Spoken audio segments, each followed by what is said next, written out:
More and more states are requiring wholesalers to hold real estate license or some sort of licensing in order to wholesale real estate. And I haven't been deep into the research recently, but I looked at some articles and I'm seeing more and more states are having regulation, having laws passed. And so I'm going to talk about two states that I recently found that are requiring some sort of regulation around wholesaling real estate. What does that mean for beginner wholesalers? How does that impact you? If you live in these states, what are you doing differently? What should you do differently? And just the overall impact on the industry. If you all have any questions or have any comments, just comment down below, like this video and subscribe. I'm going to share my screen with you all and we're going to go over these different states that are requiring some sort of regulation around wholesale real estate. All right, so the first state I'm going to talk about is Connecticut. I didn't know that Connecticut had some sort of law or we're passing a law this year about requiring wholesalers to hold a license in order to wholesale real estate. So Connecticut enacts licensing requirement for real estate wholesalers. And so this article was out in April 8th of this year. So the House Bill 5572 right here aims to regulate the real estate wholesaling industry by introducing a licensing requirement for wholesalers operating within the state. So it was introduced in April. The bill seeks to enhance consumer protection, ensure transparency in real estate transactions.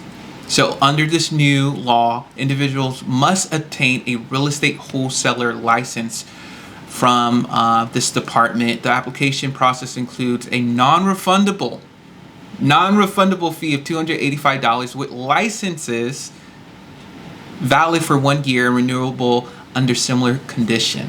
However, the bill provides an exemption for wholesalers who enter into no more than one contract per calendar year, allowing them to operate without a license.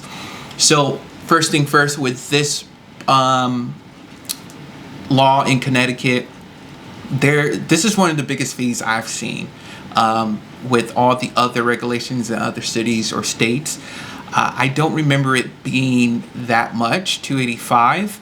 And once again, it's a license for wholesaling. So it's not, you don't have to get a real estate agent or broker license. So they're separate. And so maybe the testing or the requirements are a little bit different. Maybe you don't need as much, I guess, schooling for wholesaling as opposed to wholesaling. So that's interesting. And then you have to renew this every year. And then if you just want to do it once a year, you don't need a license. Maybe you can hire a big company, get 100 people, and just everybody has to do one deal, or you all working for the, I don't know how people are going to get around that so they don't have to get a license. We'll see. But a lot of wholesaling companies, they just hire a real estate agent because they have a real estate license, or they just get a license themselves, or they have a real estate license themselves. So let's continue. Key provisions of the bill mandate that all real estate wholesale contracts include essential details such as the wholesaler's name and license number. Additionally, the bill introduced a consumer-friendly clause that grants sellers a 10-day period to review the contract with legal counsel, during which they can cancel their agreement without penalty. You know, that's not bad actually, because I remember on the last video I did about how someone scammed or just strong armed someone into, hey, you owe us money.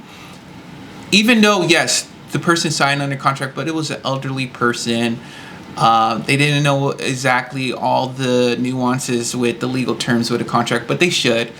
But it just seemed like super force, and like this wholesaler is suing elderly people because they're not selling them your home.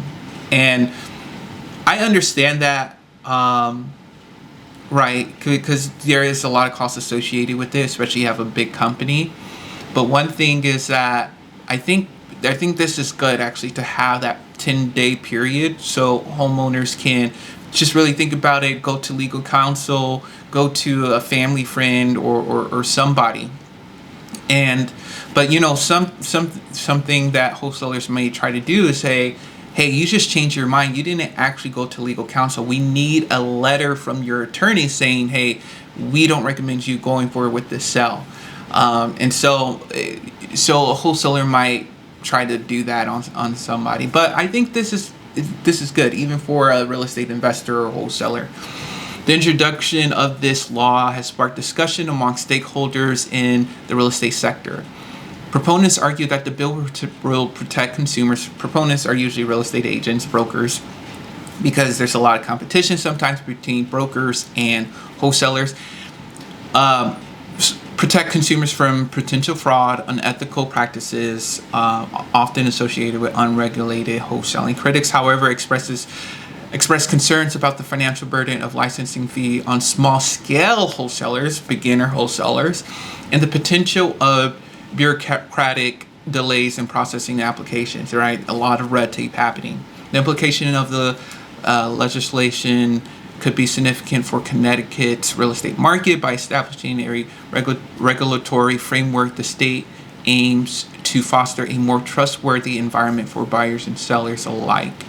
Experts suggest that if passed, the bill could lead to increased professionalism in the industry, benefiting consumers. The next step will involve more debate. So this was the beginning of this bill. Let me know your thoughts initially. Now we're going to go to another article that was more recent. Let's just see what they have to say. Connecticut lawmakers sleight of hand hurt real estate wholesalers. Okay, so this was published in July, so a month and almost 2 months now ago. The Connecticut real estate wholesalers are crying foul to a recent sleight of hand by state lawmakers that effectively, let me try to get that right, eliminated competition in the state by favoring entrenched industry players. Okay, so proposed legislation protect fair access to Connecticut real estate that was supported by States Realtors Association does the opposite. The legislation created a chilling effect by framing wholesalers as untrustworthy, steering homeowners toward real estate agent regardless of seller's need. So this is a article just talking about how a lot of wholesalers are saying, hey, this is not fair. And I don't believe it's fair, because a lot of times these laws are pushed by real estate agents and brokers, and deep down I think they just really see wholesalers as a threat, and so they try to enact these laws to push them down, to slow them down. Not saying all agents are like this, but some are. And rightly so. There have been cases where wholesalers have taken advantage of their consumer, right, of their client. And so that paints a picture for the industry as a whole. And so they're trying to push back at wholesalers, I think mainly because of the competition. And wholesalers are like, hey, a lot of us are just small companies, small businesses. We're trying to make a living just like you. You have your niche. We have our niche. We deal with people who can't really sell on the MLS. Just let us be. And so they're complaining. They're saying, hey, these laws are not fair to us. We do our business the right way. Why should we be required to do all these different things? That's despite not a single complaint about the wholesale industry by consumers to the State Department of Consumer Protection. It doesn't take a genius to understand that entrenched industry players were working not to safeguard consumers, but to eliminate competition. Wholesaler transactions make up a small fraction of the housing market.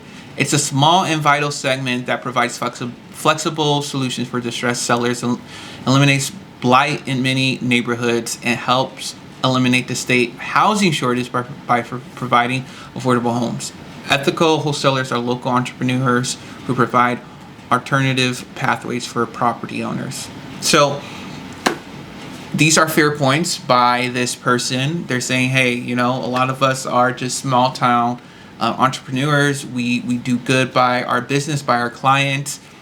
Yes, there's some bad apples every now and then, but same with every other business industry. So let me know you all thoughts on this bill and what's happening in Connecticut. I'm not sure if the bill has officially passed, but I can do more research and update you all on that later. And by the way, I have the I'm just using the sunlight, and so the exposure, the brightness are changing a lot. So the next state I want to go to is Oregon. So apparently Oregon's been passing some sort of law.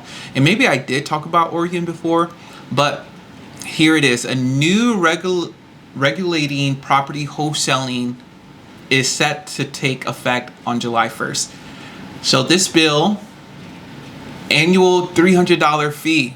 So it is that much, $300 fee, and pass a background check. Residential property wholesaler, yeah, we know what that is. The wholesaler can only have equitable interest. Yeah.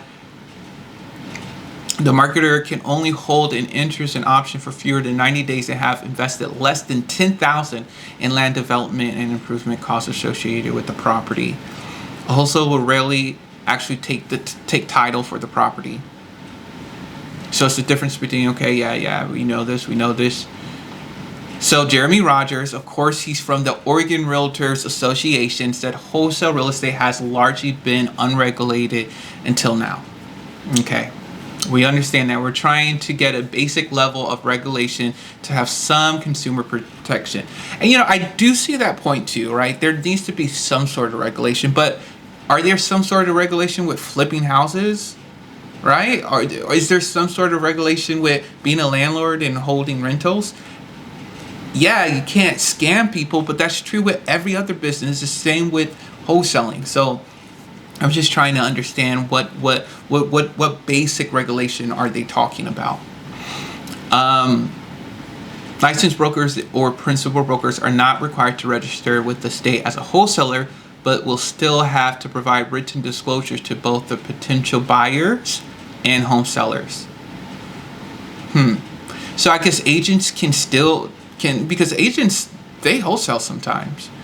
And so as long as they still have that disclosure, I think they're good, since they already have some sort of license.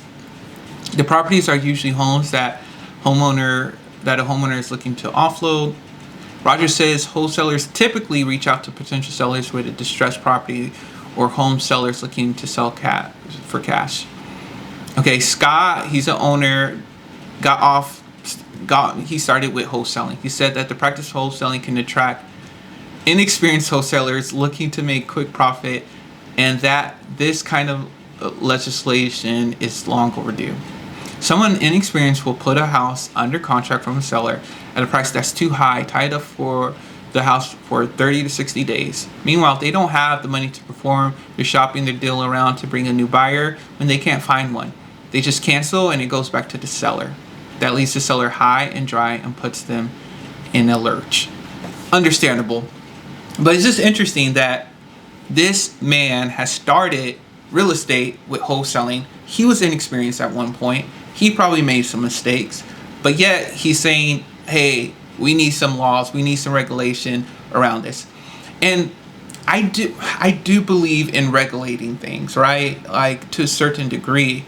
But I just see wholesaling as flipping houses. Yes, you probably need to get permits or being a landlord but yeah, I just think it's just dependent. Like if it doesn't, I think it's good that you can get inexperienced people to start as in beginners, right? But as long as they're knowledgeable, as long as they watch channels like this or they study, they take courses, I think it will be fine. All right, you all, I hope you all enjoyed this video on learning about some new states that have some regulation around wholesaling real estate. Let me know your thoughts below. Be sure to like, subscribe, comment down below, and I'll talk to you all later.